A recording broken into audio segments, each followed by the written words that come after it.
Innal hamdalillah nahmaduhu wa nasta'inuhu wa nastaghfiruh wa na'udzu billahi min syururi anfusina wa min sayyiati a'malina. May yahdihillahu fala mudhillalah wa may yudlilhu fala hadiyalah. Asyhadu an la ilaha illallah wahdahu la syarikalah wa asyhadu anna Muhammadan abduhu wa rasuluh allazi la nabiyya ba'dah. Qala Allah ta'ala fil Qur'anil Karim, a'udzu billahi minasy syaithanir rajim. Waliyumahhisallahu allazina amanu wa yamhaqal kafirin. Wa qala Nabi sallallahu alaihi wasallam, akhriju minan nari man kana fi qalbihi misqalu habbatin min khardalin min iman. Bapak-bapak, ibu-ibu, jamaah pengajian rahimakumullah, puji dan syukur kita panjatkan kepada Zat yang Maha Luhur, Allah Rabbul Ghafur, atas kudroh, iradah, inayah darinya. Alhamdulillah pada subuh kali ini kita masih diberi kekuatan, keimanan, kesehatan, kesempatan dan kemampuan untuk sama-sama bertakarrub pada Allah Subhanahu wa taala, melaksanakan salah satu kewajiban kita selaku umat Islam, mewakafkan sebagian waktu kita untuk bertolabul ilmi. Mudah-mudahan niat yang terpatri dalam hati kita masing-masing tetap selamanya ibtigha'a mardatillah, dan mudah-mudahan langkah kita dari rumah masing-masing menuju masjid ini dicatat oleh Allah Subhanahu wa taala sehingga dijadikan amalan makbulan sekaligus dijadikan kifarat bagi dosa-dosa kita semua. Hadirin wal hadirat jamaah pengajian rahimakumullah, sebagaimana kita mafhumi bahwa tidak ada satupun manusia yang tidak pernah berdosa. Mustahil kalau ada manusia tidak pernah melakukan dosa. Bahkan Nabi dalam sebuah hadisnya mengatakan, kullu bani adama khotta'un. Setiap bani Adam, yaitu manusia, itu khotta'un, pasti pernah berbuat salah, pasti pernah berbuat dosa. Karena manusia itu diciptakan oleh Allah di antara dua makhluk yang lain. Manusia diciptakan di antara malaikat dan di antara iblis. Malaikat sebagaimana kita ketahui ini tidak pernah maksiat. Nahnu nusabbihu bihamdika wa nuqaddisu lak. Tasbih, takdis, sujud, taat kepada Allah, itu malaikat. Tapi iblis sebaliknya, karena programnya iblis itu adalah untuk menyesatkan umat manusia, maka setiap waktu, setiap menit, setiap detik itu maksiat terhadap Allah, berbuat dosa terhadap Allah. Nah, manusia diciptakan di antara itu. Maka kalau ada manusia berbuat dosa, wajar, karena bukan malaikat.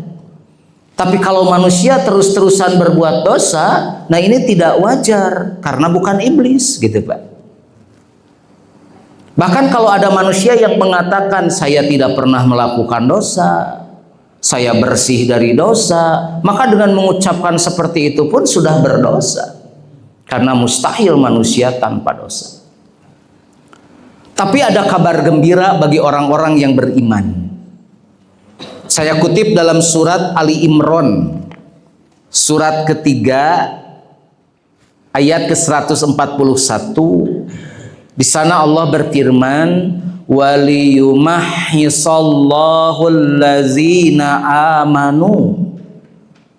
Ini terjemahan dari terjemahan Depak yang saya kutip. Dan agar Allah membersihkan orang-orang beriman kurung dari dosa mereka.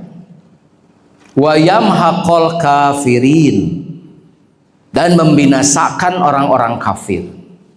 Apa makna ayat ini? Ketika seorang mukmin itu pernah berbuat dosa, Allah sediakan pembersihnya dengan kalimat waliyumahiso. Tapi ketika orang-orang kafir sudah makafir terus berbuat dosa, maka itu yamhaqo. Yamhaqo itu menjadi kebinasaan bagi mereka. Nah, kita akan telaah secara fikih lugohnya, secara kebahasaannya. Di sini Allah menggunakan kalimat waliyumahiso. Asal kalimat yumahiso itu adalah mahsu atau mahiso.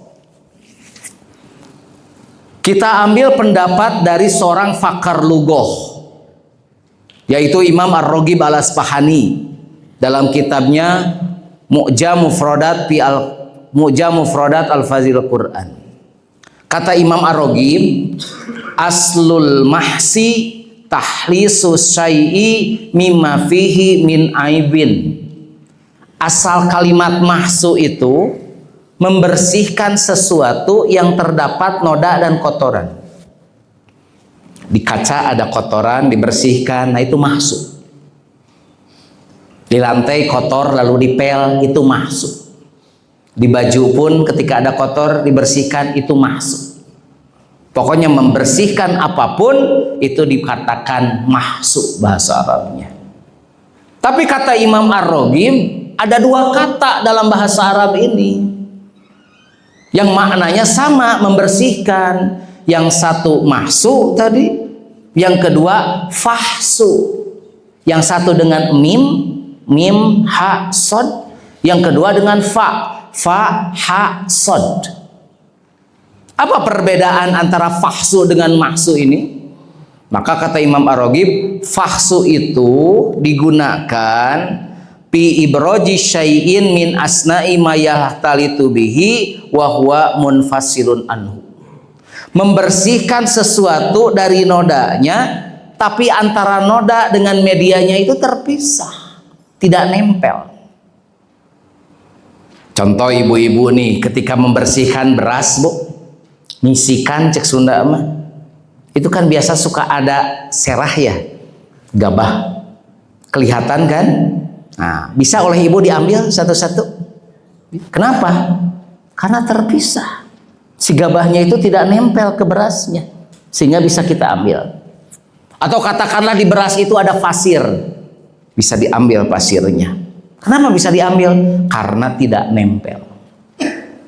Atau kalau orang tua dulu itu ditapikeun, ikan menyirukeun geuning Pak, terus ditapikeun. Terus nanti terpisah antara gabahnya dengan pasirnya, itu terpisah. Kenapa bisa terpisah? Karena tidak nempel. Nah, membersihkan seperti itu bahasa Arabnya fahsu. Kalau mahsu, apa mahsu itu? Kalau mahsu itu yuqalu fi ibrojihi amma huwa muttasilun bihi. Membersihkan sesuatu di mana antara noda dengan medianya itu nempel. Seperti Bapak duduk tapi ternyata di kursi itu ada kecap, Pak. Kecapnya terkena kepada pakaian. Bisa nggak oleh bapak-bapak dikebutkan lalu totorannya jadi hilang? Atau digantungkan oleh dina paku, kotorannya akan hilang nggak? Harus kumaha? Dicuci. Dicuci itu bahasa Arabnya mahsu. Kenapa mahsu? Karena si kotorannya nempel. Apakah terkena saus, apakah terkena coklat dan sebagainya, nempel. Nggak bisa kita hanya gantungkan terus itu kotorannya jadi hilang. Tidak bisa, harus ada upaya. Apa upayanya? Dengan cara dicuci. Nah, jadi bisa kebayang ya, kalau fahsu mah kotorannya itu tidak nempel, kalau mahsu itu kotorannya nempel, nodanya itu nempel. Kenapa harus menerangkan ke sana dulu? Karena tadi dalam surat Ali Imran ayat 141 itu Allah menggunakan kalimatnya waliyumahiso, bukan waliyufahiso. Apa yang bisa kita ambil? Ternyata antara kita dengan dosa-dosa kita itu nempel, Pak.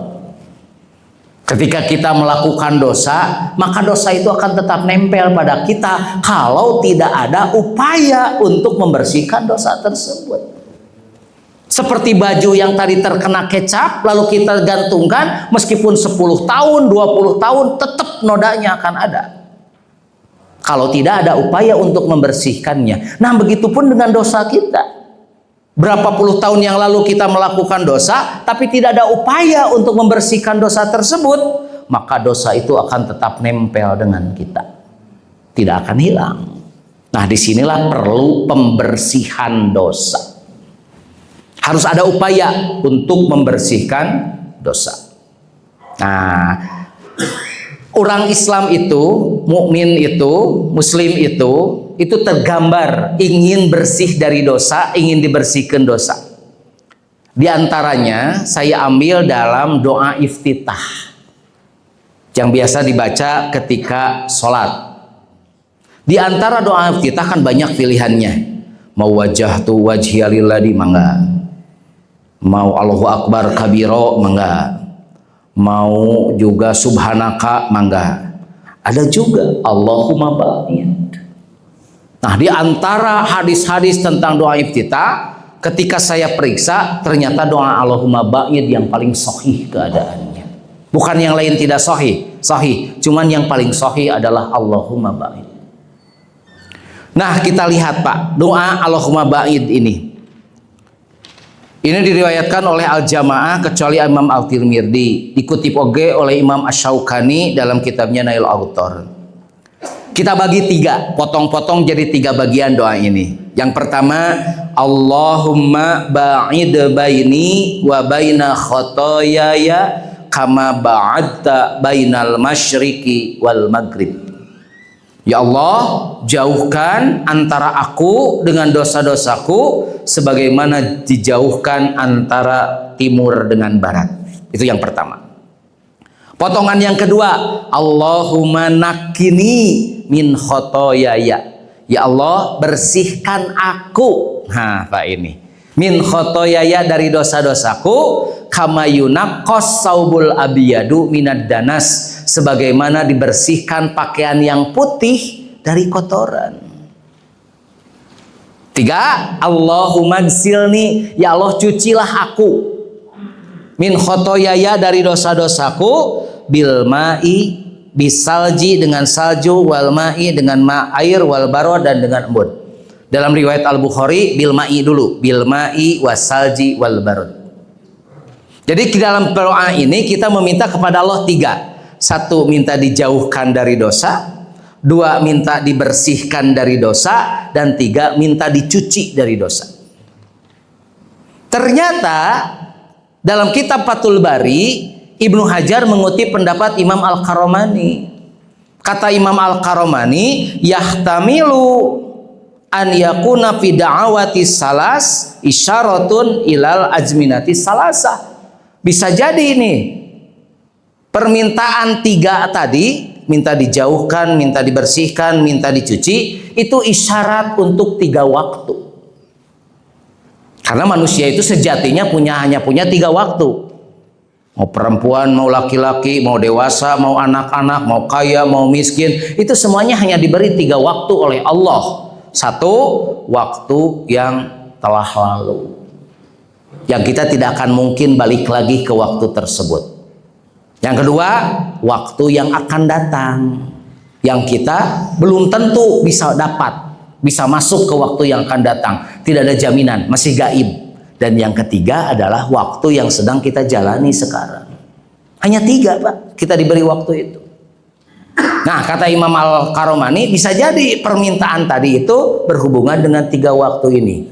Fal muba'adatu, ketika kita meminta dijauhkan, Allahumma ba'id baini, ya Allah jauhkan antara aku dan dosaku.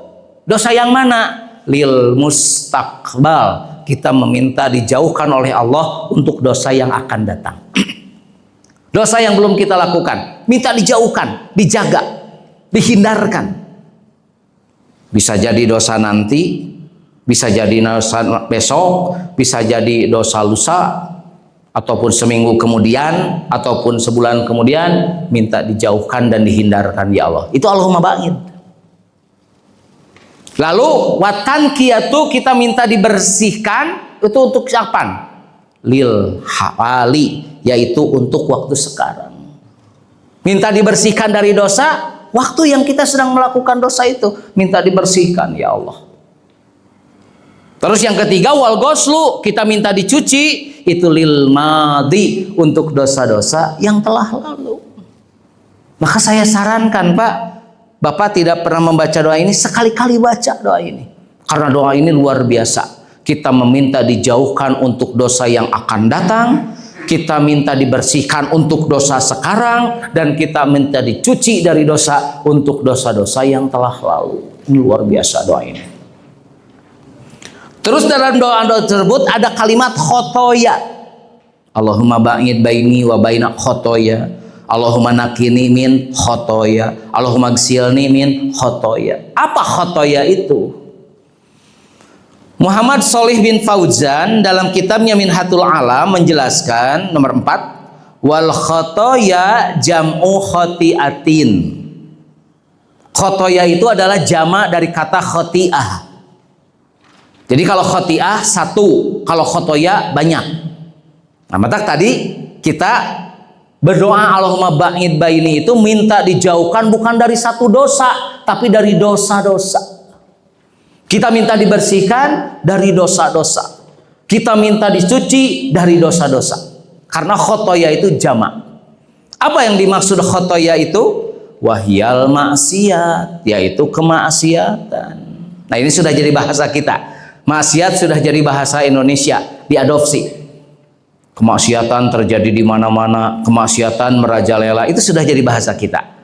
Apa penyebab terjadinya maksiat itu? Kata Imam Muhammad Ali bin Fauzan itu 2. Imma bitarki mayajibu, bisa jadi meninggalkan yang wajib, itu maksiat. Atau yang kedua, bifi'li mayahrumu, yaitu melaksanakan apa yang haram. Maksiat tidak akan lebih dari 2 itu Pak. Seseorang dikatakan maksiat penyebabnya cuma 2. 1 meninggalkan yang wajib, yang kedua melaksanakan yang haram. Pasti ya. Nah, kita porsinya itu agak kurang adil. Jadi orang-orang itu berani meninggalkan kepada sesuatu yang haram gitu. Berani meninggalkan sesuatu yang haram, tapi mereka agak lunak ketika seseorang meninggalkan yang wajib. Seperti anak kita gitu kan, ada seorang anak gitu kan, ternyata dia itu katakanlah mabuk, minuman keras, wah disiksa bapak nanti. Atau sampai judi, dikerem, atau sampai berzina, katakanlah nauzubillah, diusir dari rumah. Keras. Tapi ketika anak itu tidak sholat, biasa-biasa saja. Ketika anak itu tidak mau melaksanakan saum Ramadan, biasa-biasa saja. Padahal melaksanakan yang haram itu juga maksiat, meninggalkan yang wajib juga itu maksiat. Harusnya adil, berbanding di sini, gitu. Pengertian dari maksiat ini. Jadi dalam doa Allahumma ba'id itu tergambar kita ingin dijauhkan dari dosa-dosa, kita ingin dibersihkan dari dosa-dosa, kita ingin dicuci dari dosa-dosa. Ada upaya gitu untuk membersihkan dosa tersebut. Nah, di dalam kitab Rawdatul Muttaqin nomor 5, mahwul khotoya kinayatun an gufroniha. Kata Muhammad Irfan bin Salim, menghapus dosa-dosa itu adalah kinayah, kiasan dari magfirah Allah. Jadi kalau ada kata-kata baik hadis ataupun Al-Quran, Allah menghapus dosa-dosanya, berarti Allah memberikan magfirahnya. Kalau ada kalimat Allah memberikan magfirahnya, berarti Allah menghapus dosa-dosanya. Nah, maka awas nih, fokus kita jangan salah. Kita itu selama ini fokus ibadah itu surga. Ya Allah, masukkan saya ke surga, satukan saya dengan orang-orang soleh dan soleha. Biasanya fokusnya surga.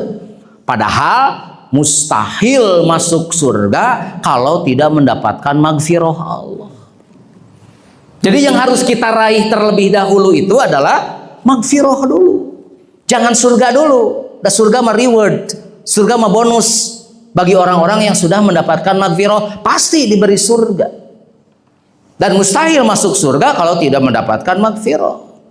Maka di dalam surat Ali Imran surat ketiga ayat 133 nomor 6 di makalah, wasari'u ila magfiratim mir rabbikum, dan bersegeralah kalian kepada magfirah mir rabbikum, dari Tuhan kalian.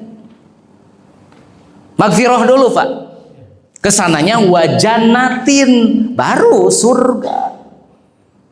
Arduhas samawati wal ar, apalagi surga itu luasnya seluas langit dan bumi. Untuk siapa? Uiddat lil muttaqin, disiapkan untuk mereka yang bertakwa.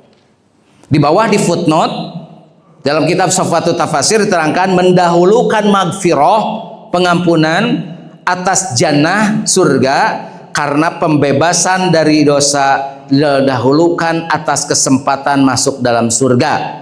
Maka tidak berhak masuk surga orang yang tidak membersihkan diri dari dosa. Jadi kita harus apa? Magfirah dulu. Fokus kita, sholat kita untuk apa? Ingin mendapat magfirah. Gitu. Saum kita ingin mendapatkan magfirah. Karena gini Pak, ini menjujur-jujuran banyak. Kalau kita mau masuk surga, surga yang digambarkan dengan begitu mewahnya, begitu nikmat, indah dan sebagainya, terus mau masuk surga dengan amal soleh kita. Bapak-bapak dan ibu-ibu tahu kan amal solehnya seperti apa? Sholat sakumaha gitu kan, saum sakumaha gitu, sodakoh berapa gitu kan, kita tahu. Lalu kita mau masuk surga dengan amal soleh itu, pikir-pikir Pak, bolak-balik, mungkin nggak? Saya kira kecil kemungkinannya. Jangan-jangan di teras nage moal orang begitu. Kalau mengandalkan amal soleh kita. Nah, maka di sini ternyata masuk surga itu antara lain dengan rahmat Allah dan juga dengan magfirah Allah. Sebesar apapun dosa seseorang, kalau sudah mendapatkan magfirah Allah, surga. Gitu. Sebesar apapun itu. Jadi kalau hanya mengandalkan amal kita, sulit kayaknya kalau mau masuk surga, karena kita tahu amal soleh kita itu seperti apa. Ada orang-orang yang belum punya amal soleh, tapi bisa masuk surga. Karena apa? Karena mendapatkan magfirah Allah. Ada seseorang masuk Islam, benar ini mah, keikhlasan dari hatinya ingin masuk Islam. Lalu dia bersyahadat. Sudah bersyahadat 5 menit kemudian dia meninggal. Saya yakin surga. Kenapa? Dari mana surganya? Bukan dari amal solehnya. Udah belum punya amal soleh, mah sholat belum, saum belum gitu Pak. Dari mana? Dari magfirah Allah. Nah ini nih fokus kita. Maka yang harus kita dahulukan itu adalah bagaimana cara kita meraih magfirah Allah. Surga makin nuturkeun surga mah. Terus di dalam nomor 7 di dalam kitab Madarijus Salikin kata Ibnu Qayyim, wala yumkinu dukhuluhul jannah illa ba'da hada tamhis, dan tidak akan mungkin masuk surga melainkan setelah pembersihan ini. Bukan tidak boleh masuk surga, tapi surga tidak mau menerima orang-orang yang masih berdosa, belum dibersihkan dosanya. Kata surga, bersihkan dulu, bersihkan dulu. Nah, cara membersihkannya itu ada 2. Satu, membersihkan ketika sudah di akhirat. Di mana dibersihkannya? Nauzubillah, di neraka. Gambaran seperti ini Pak. Jam 3 sore atau jam 2 itu hujan besar. Air hujannya itu masuk ke teras ibu-ibu atau bapak-bapak. Ketika sudah beres hujan, dipel. Pelnya teras, terus rumah sekalian, terus dapur sekalian. Oh, jadi bersih rumah deh. Sudah beres ngepel seperti itu, tiba-tiba datang cucu bapak-bapak yang umur kira-kira 8 tahun, 9 tahun, habis main bola di sawah. Bajunya belepotan lumpur, Pak. Lalu mau masuk ke rumah, boleh nggak masuk rumah? Boleh Bapak dilarang tidak? Dilarang. Tapi bukan berarti tidak boleh masuk rumah. Cuman tidak boleh masuk rumah dalam keadaan kotor. Mandi dulu, cek ibu teh. Bersihkan dulu, dibersihkan. Mandi. Sesudah bersih boleh masuk rumah? Boleh. Nah seperti itu pun surga. Surga tidak mau menerima orang-orang yang masih berdosa ketika di dunia.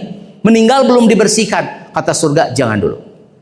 Harus dibersihkan dulu. Di mana dibersihkannya? Di neraka. Karena ternyata sudah di akhirat. Gitu. Nah ini dalilnya. Nomor 8. Orang-orang yang dibersihkan dosanya ketika di akhirat. Karena orang mukmin itu kan udah jaminan pasti masuk surga. Cuman masuk surganya bagaimana dulu? Ada yang langsung, ada juga yang diproses. Nah ini orang-orang yang diproses dulu. Imam Bukhari menempatkan hadis ini dalam Kitabul Iman. Babnya itu bab al-mu'minuna la yakhluduna finnar. Orang mukmin itu tidak akan selamanya berada di neraka. Berarti ada orang-orang beriman yang di neraka, tapi tidak akan selamanya. Ada pengampunan dari Allah sehingga mereka diangkat gitu kan, sesudah dosa-dosa mereka itu bersih.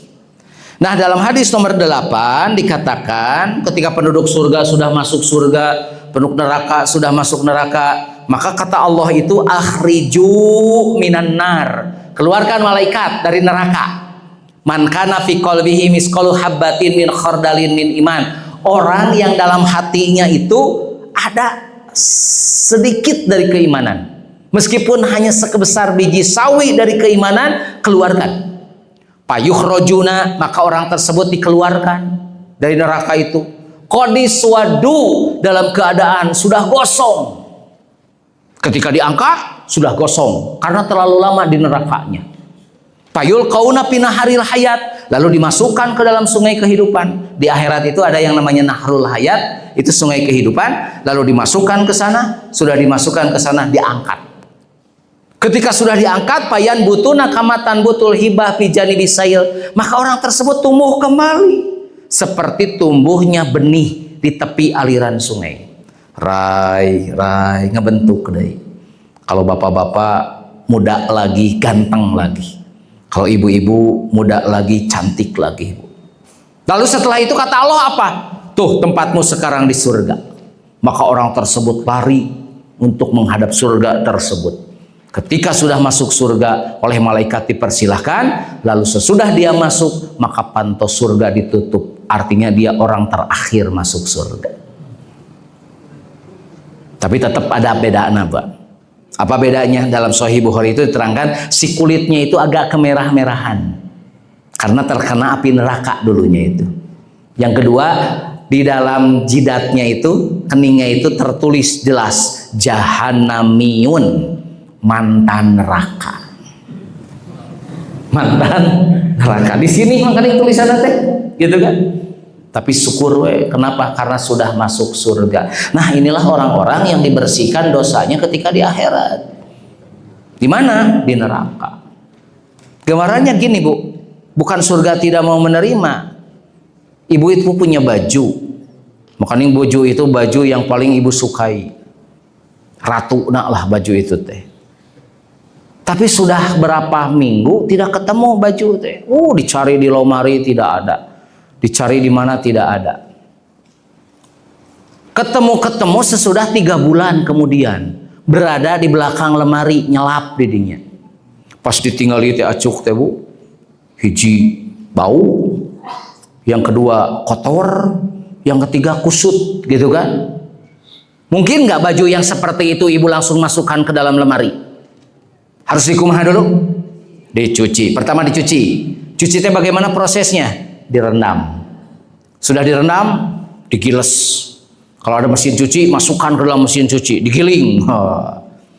Terus itu langsung dibersihkan dari busa dan kotorannya. Langsung masuk lemari tidak Bu? Dikemanakan dulu? Dijemur, gitu kan? Ada pengering, dipengeringkan dulu, lalu dijemur. Panas, gitu kan? Sampai sore.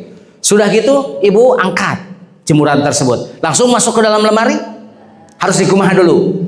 Disetrika. Panas tuh Bu disetrika teh. panas. Nah, lihat baju yang tadinya kotor, bau, terus lagi baju itu kusut, sekarang jadi bersih, rapih dan wangi. Sesudah itu maru dimasukkan. Nah, begitulah gambaran orang Islam. Demi Allah saya yakin bapak-bapak dan ibu ini ahli surga semuanya. Demi Allah Pak, kata Rasul itu, kullu ummati yadkhulul jannah, jaminan surga mah, tapi belum tentu selamat dari api neraka gitu. Surga nama jaminan, tapi ke neraka atau tidak, nah itu belum ada jaminan. Karena apa? Karena ada orang-orang yang beriman dibersihkan dosanya di mana? Di neraka. Tentunya kita tidak mau seperti ini kan? Nauzubillahi min dalik. Jangan sampai jadi cita-cita gitu Pak. Ah wios we kitu nya lebet neraka beda ka surga angkena. Jangan. Emangna neraka teh naon gitu. Bukan pemandian air panas, Pak. Ini ya gambaran dahsyatnya neraka nih. Bukan neraka jahanam. Neraka jahanam itu paling dahsyat. Neraka sakor. Saya baca dalam surat Al-Mudaththir tafsirnya itu, nanti orang-orang ahli surga itu bertanya kepada Allah, ya Allah, kemana saudara saya? Kemana saudara saya? Kemana dulur saya? Kemana orang tua saya dan sebagainya? Karena di surga itu tidak bersama-sama.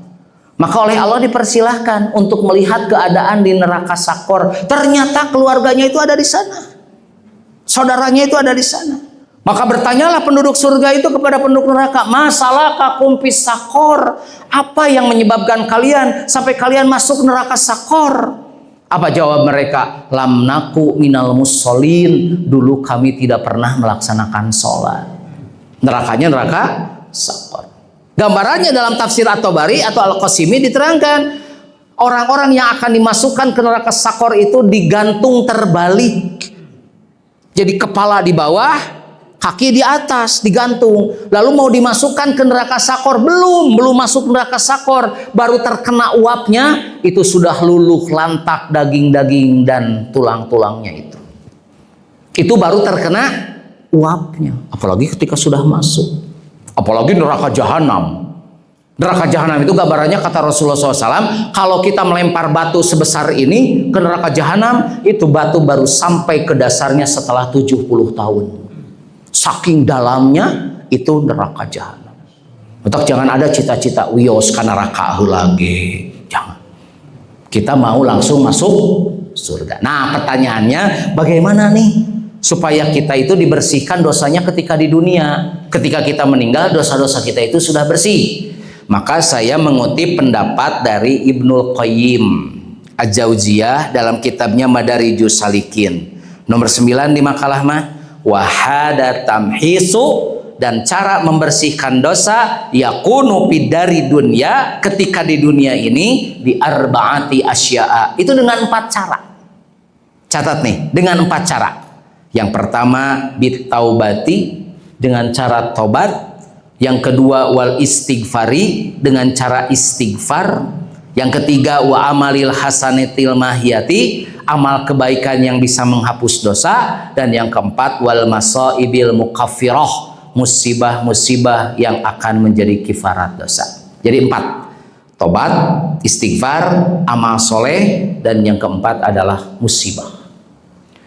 Yang pertama dan kedua itu satu paket, karena istighfar itu bagian dari tobat. Setiap tobat pasti ada istighfar.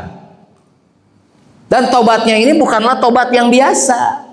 Tobat yang bisa menghapus dosa itu dikenalkan oleh Allah dalam Al-Quran surat At-Tahrim ayat 8 itu dengan bahasa taubatan nasuha. Dalilnya nomor 10, ya ayyuhalladzina amanu tubu ilallahi taubatan nasuha. Wahai orang-orang yang beriman, bertaubatlah kepada Allah dengan taubatan nasuha. Saya yakin bapak-bapak dan ibu-ibu sering mendengar kalimat taubatan nasuha. Tapi apa yang dimaksud dengan taubatan nasuha itu? Nah, di bawah Pak, dia footnote. Ibnu Abbas berkata, taubat nasuha itu ialah menyesali perbuatan yang telah dilakukannya dengan hati, beristighfar dengan lisan, meninggalkan dosa tersebut dengan badan, dan bertekad untuk tidak mengulangi. Jadi harus ada 3 komponen kalau mau disebut taubatan nasuha. 1, hati. Apa yang dilakukan hati? Penyesalan. menyesal telah melakukan dosa. Yang kedua, komponen lisan. Apa lisan tugasnya? Istighfar, dengan memohon ampun kepada Allah. Dan komponen yang ketiga, badan. Bagaimana badan itu? Meninggalkan dosa tersebut dan berjanji untuk tidak mengulanginya lagi. Maka itu disebut taubatan nasuha. Ciri taubatan nasuha itu ketika seseorang sudah total meninggalkan dosa yang pernah dia perbuat, dosa besar, maka itu tobatnya diterima. Tapi kalau masih terus melakukan dosa besar, artinya tobatnya belum diterima dan juga dosanya belum diampuni oleh Allah Subhanahu wa taala. Itu yang pertama, perbanyak tobat dan istighfar. Ketika mau tidur, tobat dulu. Bangun tidur, tobat dan istighfar kepada Allah. Ketika sedang santai, istighfar dan tobat kepada Allah. Rasul saja yang sudah pasti surganya, diampuni dosa-dosanya, kata Rasul, wa ana atubu ilallah wa astaghfiruhu fi kulli yaum mi'ata marrah. Saya bertaubat dan beristighfar kepada Allah, kata Rasul, sehari itu lebih dari 100 kali. Itu Rasul, Pak. Kita yang dosa terus-terusan, berapa kali kita beristighfar dan bertobat dalam satu hari? Sering terus. Itu dapat menjadi penggugur dosa. Bahkan taubatan nasuha ini hebat. Asa rabbukum an yukaffiro ankum sayiatikum. Maka mudah-mudahan Rabb Tuhanmu akan menghapus kesalahan-kesalahanmu semuanya. Ketika taubatan nasuhanya ini diterima oleh Allah, dosa yang kecil, dosa yang besar, dosa yang nampak, dosa yang tersembunyi, dosa sengaja, dosa tidak sengaja, itu semuanya dihapus oleh Allah Subhanahu wa taala. Ketika sudah dihapus kesananya, wa nudkhilakum wa yudkhilakum jannatin tajri min tahtihal anhar, akan dimasukkan ke dalam surga yang mengalir di bawahnya sungai-sungai. Nah itu yang satu dan dua, taubat dan istighfar. Yang ketiga, amal apa? Amal soleh. Amal soleh apa? Apa saja. Amal soleh apapun itu bisa menghapus dosa-dosa kita. Ketika kita membiasakan melakukan amal soleh, maka amal soleh itulah yang akan menghapus dosa-dosa kita. Tapi dosa yang bisa dihapus dengan amal soleh ini adalah dosa-dosa kecil. Sedangkan dosa besar itu hanya bisa dihapus dengan taubatan nasuha.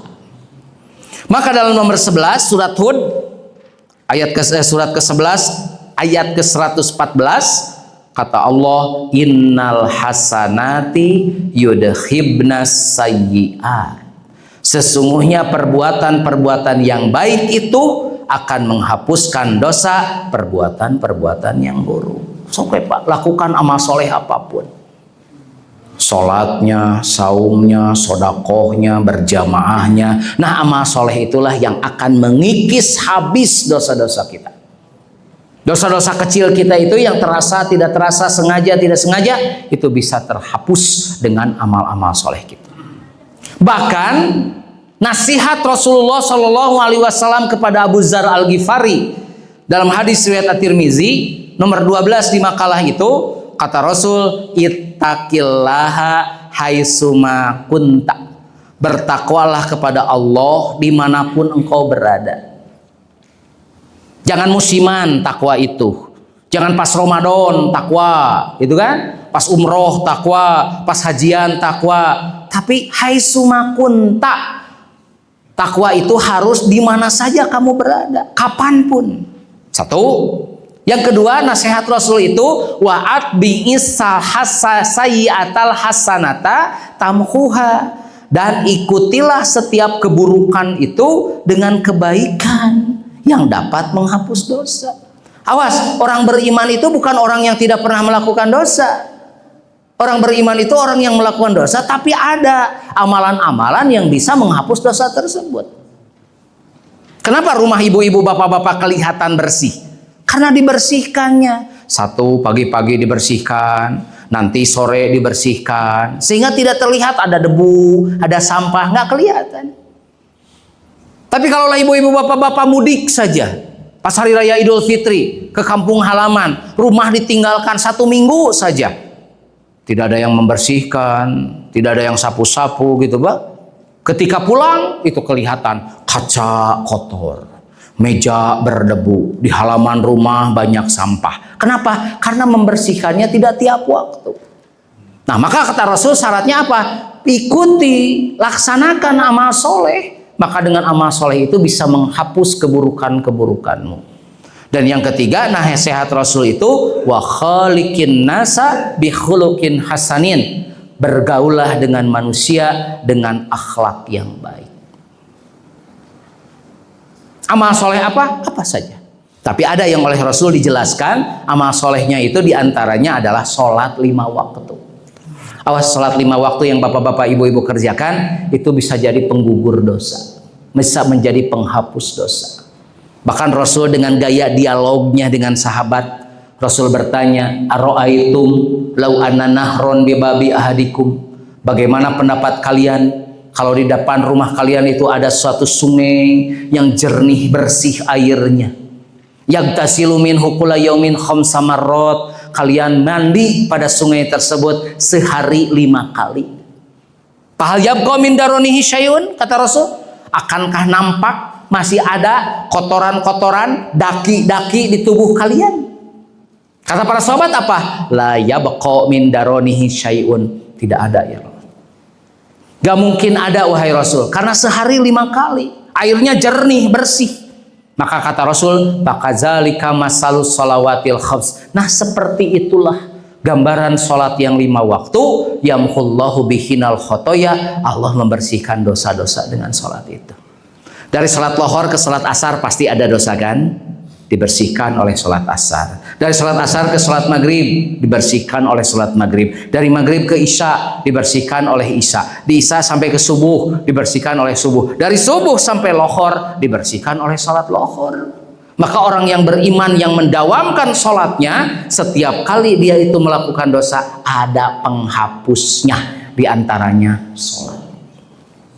Apalagi yang menjadi menghapus dosa itu? Zikir ba'da sholat. Kan kita diajarkan nih, dulu ketika kita sekolah agama dulu itu, setelah beres sholat itu kita beristighfar 3 kali. Astagfirullah, astagfirullah, astagfirullah. Atau astagfirullahaladzim, astagfirullahaladzim, astagfirullahaladzim. Sudah itu baca doa keselamatan. Allahumma antas salam wa minkas salam, tabarakta ya zal jalali wal ikram. Baru masuk kepada hadis nomor 14. Barang siapa yang bertasbih, membaca subhanallah setelah beres sholat itu salasan wasalasina 33 kali. Wahamidallah, lalu bertahmid, mengucapkan alhamdulillah salasan wasalasina 33 kali. Wakabbarol, dan dia bertakbir kepada Allah, mengucapkan Allahu Akbar 33 kali. 33 kali 3? 99. Kata Rasul, tamamal mi'ah. Sempurnakan jadi 100. Di sana saya tulis la ilaha illallah wahdahu la syarikalah lahul mulku walahul hamdu wa huwa ala kulli syai'in qadir. Apa pahalanya, Pak? Gufirat khotoyahu wa in kanat misla zabadil bahri. Akan diampuni dosa-dosanya, dihapus dosa-dosanya meskipun sebanyak buih yang berada di lautan. Mata tenang dulu ketika beres sholat teh. Istighfar dulu, berdoa dulu, zikir dulu. Dosa kita meskipun sebanyak buih di lautan akan diampuni oleh Allah Subhanahu wa taala. Ini amal enteng sebetulnya. Dari astagfirullah sampai ala kulli syai'in qadir berapa jam, Pak? Dari astagfirullah sampai ala kulli syai'in qadir berapa jam?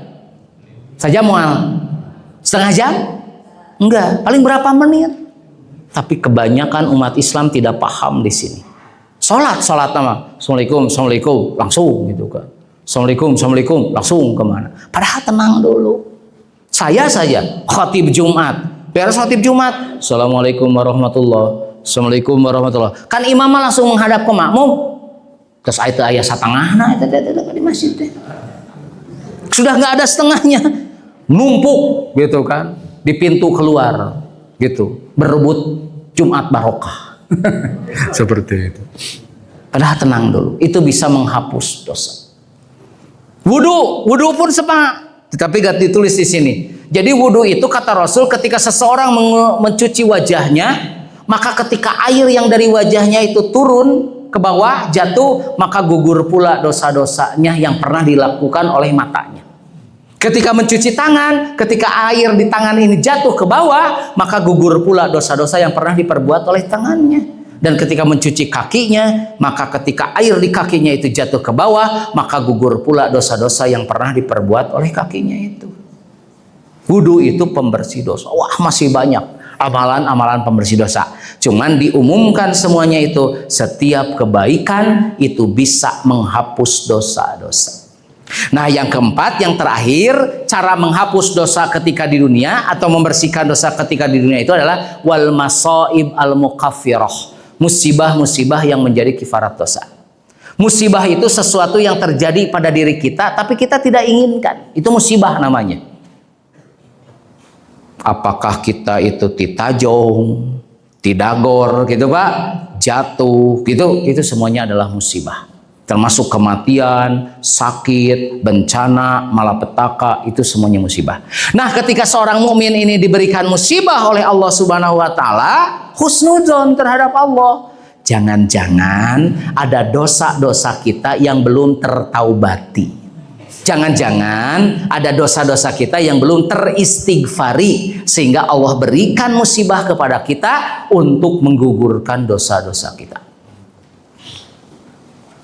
Jadi bukan kita jadi suuzon kepada Allah, tapi terima. Apakah sakit, musibah apapun, terima sebagai qadarullah, takdir Allah, dan kita yakini itu cara Allah membersihkan dosa kita. Sebab dalam sebuah hadis nomor 15 di sana, riwayat Muslim, mayusibul mu'mina min wasobin wala nasobin wala sakomin wala hazanin hatal hami yuhamuhu illa kufira bihi min sayiatihi. Tidak ada penderitaan, kelelahan, kesakitan, kesedihan, bahkan kegelisahan sekecil apapun yang menimpa seorang mukmin, melainkan Allah akan menghapus sebagian dosa-dosanya dengan musibah tersebut. Ketika Bapak terasa capek mencari nafkah, Pak, itu cara Allah menggugurkan dosa. Ketika Bapak merasa penat, gelisah, penderitaan, itu adalah cara Allah membersihkan dosa-dosa kita. Bahkan di hadis yang terakhir nomor 16, mamin muslimin yushaku syaukatan, tidaklah seorang mukmin itu tertusuk duri pama paukoha atau lebih kecil daripada itu, illa kutibat lahu biha darajah, kecuali Allah akan mengangkat derajatnya, wa muhiyat anhu biha khotiatun, dan Allah akan menghapus dosanya dengan sebab itu. Ketika kita sakit katakanlah, maka kan Allah cabut beberapa kenikmatan dari tubuh kita. Satu, nafsu makan kita dicabut oleh Allah. Gak selera makan itu. Yang kedua, Allah cabut tenaga kita. Leles gitu Pak, mau nate tiduran gitu. Karena Allah cabut tenaga dari tubuh kita. Yang ketiga, Allah cabut cahaya dari wajah kita. Pucat pasi orang yang sakit kelihatannya. Dan yang keempat, Allah cabut dosa-dosanya dari orang-orang yang sakit itu. Asal dia menerima sebagai takdir Allah. Ketika orang tersebut sembuh, Allah kembalikan kenikmatan-kenikmatannya. Allah kembalikan lagi nafsu makannya. Sehingga dia makannya rewog deui gitu kan. Makannya itu enak lagi, mamayu disebut nanti. Yang kedua, Allah kembalikan tenaganya. Dia bisa beraktivitas lagi, bekerja lagi. Ketiga, Allah kembalikan cahaya dari wajahnya, merona lagi pipinya itu. Tapi bijaksananya Allah, Rahman Rahimnya Allah, dosa-dosa yang telah Allah cabut tidak dikembalikan oleh Allah. Maka syukuri ketika kita diuji dengan sakit ataupun syukuri barangkali ini cara Allah untuk membersihkan dosa-dosa kita. Atau musibah apapun yang menimpa kita, syukuri. Untuk apa? Barangkali ini cara Allah untuk menghapus dosa-dosa kita. Maka inilah 4 cara yang bisa kita lakukan ketika kita tidak mau dosa itu dibersihkan di akhirat, yaitu di neraka. Maka lakukan 4 cara ini. Yang pertama, perbanyak taubat dan istighfar. Yang satu dan kedua. Yang ketiga, lakukan amal soleh apapun sebagai pembersih dosa. Dan yang keempatnya, ketika ditimpa musibah, maka terimalah musibah itu sebagai suatu takdir Allah. Insya Allah musibah itu menjadi penggugur dosa bagi kita. Mudah-mudahan kita semua diampuni dosanya oleh Allah Subhanahu wa taala, dibersihkan dosa-dosanya oleh Allah Subhanahu wa taala, sehingga kita sangat berharap kita dikumpulkan bukan di masjid ini saja, tapi mudah-mudahan kita dikumpulkan juga nanti di surganya Allah Subhanahu wa taala. Sekian yang bisa saya sampaikan, mudah-mudahan ada guna dan manfaatnya. Mohon maaf atas segala kekurangan dan kehilafannya. Rabbana la tuzigh qulubana ba'da idh hadaitana wa hab lana min ladunka rahmatan innaka antal wahhab. Rabbana hab lana min azwajina wa dzurriyyatina qurrata a'yun waj'alna lil muttaqina imama. Rabbana atina fid dunya hasanah wa fil akhirati hasanah wa qina azabannar. Aqulu qouli hada wa astaghfirullah li wa lakum wal afu minkum. Wassalamualaikum warahmatullahi wabarakatuh.